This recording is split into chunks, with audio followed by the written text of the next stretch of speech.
Hello and welcome to our podcast series, Conversations with KidsPeace. I'm Bob Martin.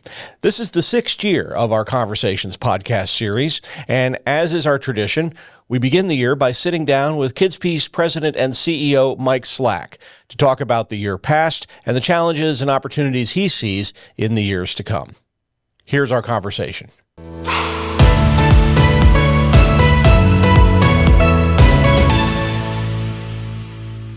Mike, welcome again and Happy New Year. Happy New Year to you, Bob. Taking a look at the year past, 2023 was another one of these years that was marked for us here at KidsPeace by issues of workforce tightness amid increasing demand for our services. As you look back on that, what do you think are some of the most impactful steps we took to address those challenges? Yeah, so it seems like we can't do a podcast or a few minutes with Mike without talking about COVID and workforce-related issues, and they obviously tie hand in hand. I think to answer your question, the most meaningful thing we have been doing and we continued to do last year was invest in wages. So we have been doing our most to become and maintain competitiveness with a larger number of fields that are competing for the talent that we need to do to provide our services. So we made a lot of very meaningful investments in wages, and I think that has led to us hiring and being able to hire and retain more individuals, which we certainly did last year, and we hope that will continue. We've also, I think, strategically tried to keep our benefits package very competitive. We've kept the out-of-pocket costs for our associates down so that they can enjoy those benefits and have less cost to them, which at least I hear feedback from our associates is extremely important and one of the things that differentiates KidsPeace in the market. So it's another area that we really worked hard. And in terms of retirement and 403B, we've seen our enrollment in our 403B plan increase over the past year pretty dramatically. I think that's in large part because of our education efforts to our associates and the importance of them planning for their retirement. And so again, another benefit to our associates that we worked hard on last year. And that goes to the issue of retention as well as recruitment. Absolutely. They're hand in hand. And you could argue that retention's even more than important than recruitment, but certainly both of them are very, very important. Now, we also saw some program developments in the past year. And as I was looking at those, it seemed to me that in many cases, these were extensions of what we were doing to kind of provide services that I would say are adjacent to what is our core continuum of care, right? Sort of filling in the gaps, if you will. Why is that a good strategy, do you think? Well, I think it's a good strategy in some part because of my answer to the first question you asked, which is it leverages the expertise of our people. That is the greatest resource that KidsPeace has. People might focus on the bricks and mortar and the buildings, but what we really offer to our consumers, to the people that use us, is the expertise of our people. And so by leveraging that, we can more readily expand our services and meet the changing needs that are out there. So that's probably the biggest reason is we have invested in those people in those locations. So if we can find new augmentation to the way that they deliver care or the type of service we're delivering, we can expand access to care, which as we've talked about over the past year is another very important goal for our organization is how do we serve as many people as possible because the need for services has skyrocketed. I think the other aspect to this is the investments in a startup operation are significant. And startups take a lot of time and money. And so we have limited supply of both if we want to continue to help meet this need quickly. So that's the other reason why I think an augmentation, filling in the gaps, as you say, is an important strategy to grow KidsPeace. It does seem too that there's a natural kind of thing that people who have come to rely on our services feel more comfortable in those extended services because they have a level of confidence in that KidsPeace is going to be providing the right service for what they need. Yeah, I think that's true. I mean, a lot of our what I'll call organic growth is occurring because people come to us and say, "Hey, look, you're doing this really well, but we have a need over here. Help us solve that need." And you're right. That's because they have confidence that we can deliver on that, and so again, we can work quickly to help create those services and get them to the people that need them quickly. One of the big advancements that we saw in 2023 for KidsPeace actually goes to a number of the things you just talked about. The Hope Center for youth and family services. It's in Fuquay-Varina, North Carolina, around the Raleigh area. The behavioral health urgent care function of the Hope Center has been open, as we record this, around 7 months or so. Right. What do you think? How's it going?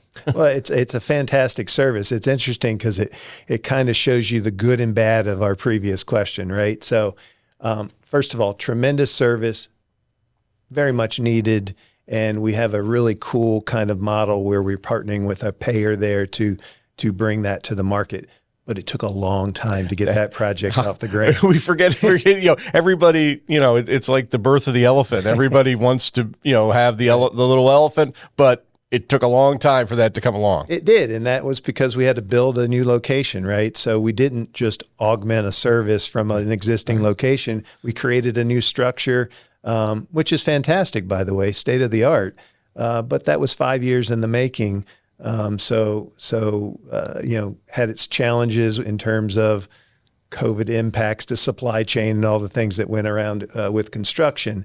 But again, the service is great. The team there is coming together. It's a startup. So with any startup, there's bumps in the road. People decide this is a fit or isn't a fit. We're trying to get the market to better understand what we're doing, so the types of people that we can serve come to us. So there certainly have been bumps in the road, as I'll call them. But overall, when you step back and look at what's happening down there, it's really remarkable, and a lot of people are being helped. Whenever we talk about Hope Center, outside of Fuquay-Varina, right, the question I always get is, are you going to duplicate this? Are you going to create another one in our area, our community, whatever?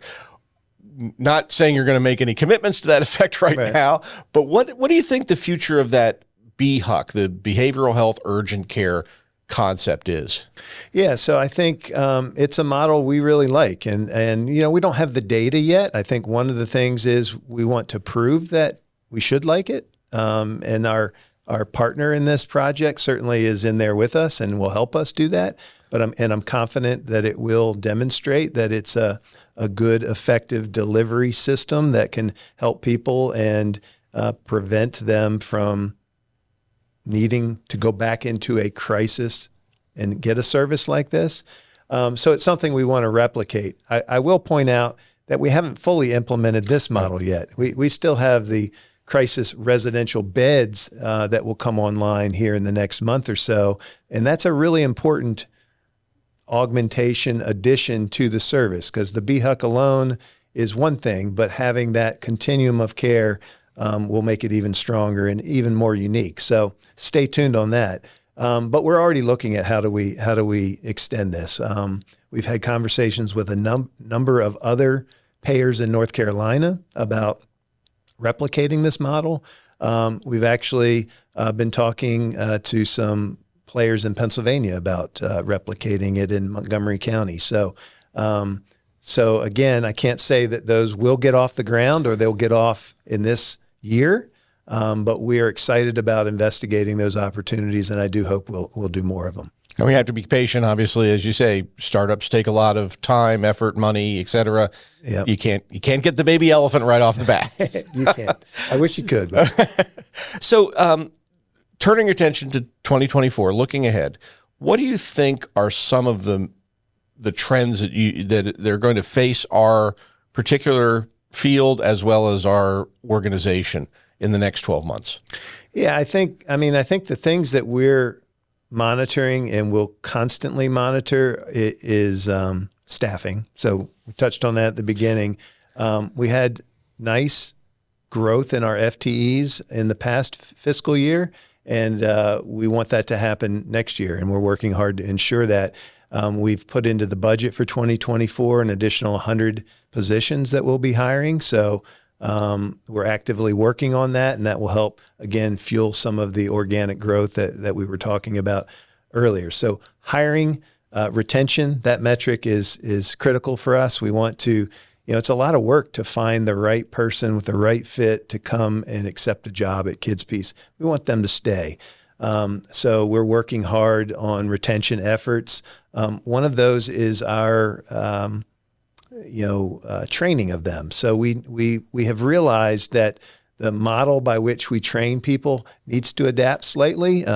Things have changed since COVID. The needs of our clients have changed. So we've been investing in different training models like the Sim Lab that we're doing here in Pennsylvania, and looking at expanding that outside of Pennsylvania, where we're providing real simulated experiences and allowing people to learn right in the moment. So those are some of the key metrics. The other one that, again, we talked about a lot in the past year is reimbursement. We can't continue to grow. We can't continue to reward our employees if we don't grow our reimbursement. And we have really made great strides, and I want that to continue. It needs to continue because, as we all know, costs aren't going down, inflation's not going away. So our contracts team, along with our leadership, is working hard to make sure people understand the value that KidsPeace brings, and that we get rewarded for that. And all of these things we've talked about, the retention efforts, the recruitment, the new sort of non-traditional recruitment, the program expansions. I mean, none of it comes without a cost. And I know you've been very vocal about understanding what's happening from a societal perspective. Right. Do you feel that you're having is that having an impact? Are people in the society understanding this now? Oh, I think again, the benefits of COVID was mental health became a talking point, and people understood it better, and they related it more to it because they all experienced it at some level going through the shutdowns. So we took full advantage of that, and we leaned into it. And I think the audience is there. People understand it, and people have recognized us in that regard through increased reimbursements. That being said, we were so far behind that we have a lot of catch up to do, and that couldn't be accomplished in 1 year. So the key now is to sustain that. And the challenge there is ensuring that our payers look to fund it, whether it's through taxes or other means. It has to be sustained. It can't just be one-time COVID money that they repurpose for this point in time. It has to be really something that they consciously work towards. So we have been working hard to let those payers know that more predictably about what our needs are, so that they can budget and we can plan for it. So that's the evolution that we're going through right now. Mike, you know very well that we like to end these things with what I call life hack. For this session, I wonder if you have any advice for our associates, our supporters, and especially for the people, the families and the kids that we're serving and we're caring for. Any advice as we begin 2024? Well, so I like fortune cookies. Yeah. I like Chinese food. I eat it quite a bit, probably more. I used to think it was healthy. Maybe it's not so much, but I do collect fortunes out of fortune cookies, the ones that resonate to me, and I have them in my drawer. And there's one that I think is particularly relevant, interesting, and it says the pleasure of what we enjoy is lost by wanting more. And I think maybe it's a different way of stop and smell the roses. But I think it's important because we talked about some of the achievements that we have. And sometimes you get lost in trying to get the next thing instead of just appreciating, hey, we did some good things here and we made some inroads.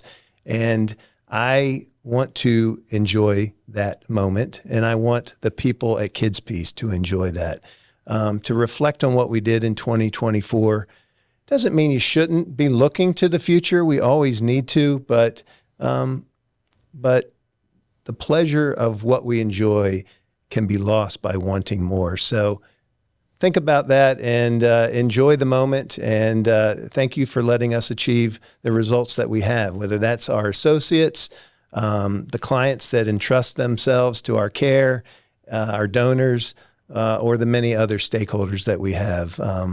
I'm hoping for a very, very good 2024. And we are hoping with that as well, I think. Mike, thank you for joining us. Really appreciate it. You bet. Thank you, Bob.